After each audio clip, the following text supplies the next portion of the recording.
Day po, I'm Althea and I'm currently taking TESDA NC3 Events Management. Thank you po for allowing me to interview you. Kindly introduce your name and your role po in event. Yeah, sure. So, I'm Raymond Belen. I mean, mas kilala ako bilang Kuya Rem. So, I started hosting year 2015 sa school. And then as of the moment, I'm hosting for more than 5 years as of now.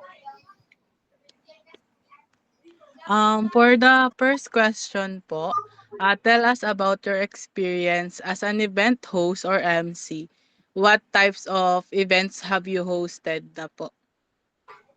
I've handled private events in public. I mean, when we say private, it's like birthdays, binyag, mga ganun, and then both political. So I was in since I'm a government employee, so madalas ng events is nasa government, and also yun nga yung birthdays like what I mentioned earlier, Althea.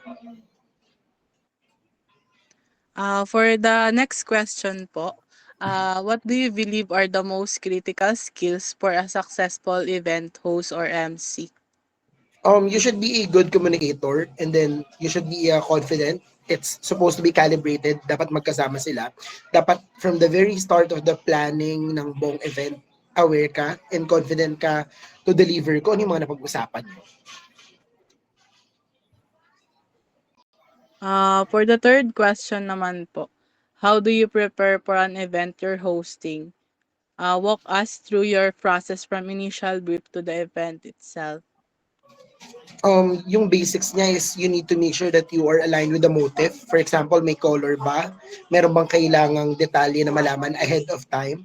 And first is yung buong flow. Because sometimes, for example, kasal yung event, hindi lang kasi yung program flow minsan yung inintindi namin. From the very start ng kasal sa simbahan is minsan kailangan aware kami doon sa daloy. So madalas nakafocus kami with the program flow. So you should be aware either hard copy or you need to secure soft copy as well ng program in order to make sure it will be successful. For the fourth one naman po, can you give an example of a challenging situation you faced while hosting an event and how you handled it? In a Filipino setup ng events, we have a concept of Filipino time. So hindi lahat ng, I mean, may mga events na nag-start ng eksaktong alas 6, they expect mo na mag-start siya ng 6:30. So what you gonna do is to make sure na align ka with, still with the program, but you need to make sure na hindi maging nonsense yung other words na sasabihin mo. So time management talaga when it comes to event handling. For the fifth question po, how do you read and engage with an audience? What strategies do you use to keep their attentions and energy levels high? First, we always talk about the kung ano yung highlight nung I mean, kung ano yung target nung araw na yun. Since nandun naman kayo for that event, for example, binyag. So everyone can be lahat naman makaka-relate kapag pinag-usapan na yung bata. So kapag lahat naman makikita mo tatango na siya, ganun. And then kapag naman political engagements, okay lang na gamitin mo ng gamitin kung sino yung ginagamit mo na officials, ganun. So, you need to make sure that you'll be aligned kung ano lang yung dapat ma-highlight for that day, Althea. And for the last question naman po, what's your approach to humor and wit in an event setting? How do you ensure it's appropriate for the audience and event? You need to make sure na hindi ka magbe-below the belt when it comes to joke. For example, gender, physical appearance.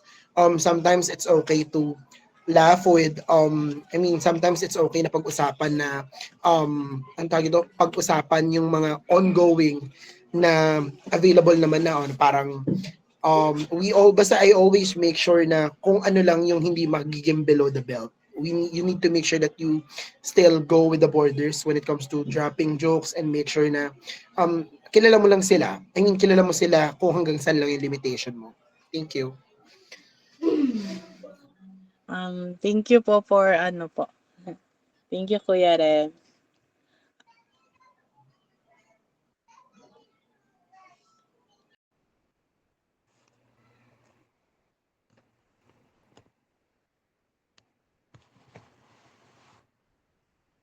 From the interview, my key takeaways is that successful event hosting, whether for private celebrations or public, demands a calibrated and confident communicator who is deeply attuned to the event's specific motif and program flow. This involves meticulous preparation, such as securing the program copy and understanding the core highlight or target of the day, like focusing on the child at a baptism. Effective hosting also means navigating the local Filipino time concept with strong time management, delivering meaningful content, and always maintaining ethical boundaries by avoiding below the belt remarks and understanding the limitations of humor with different audiences. That's all.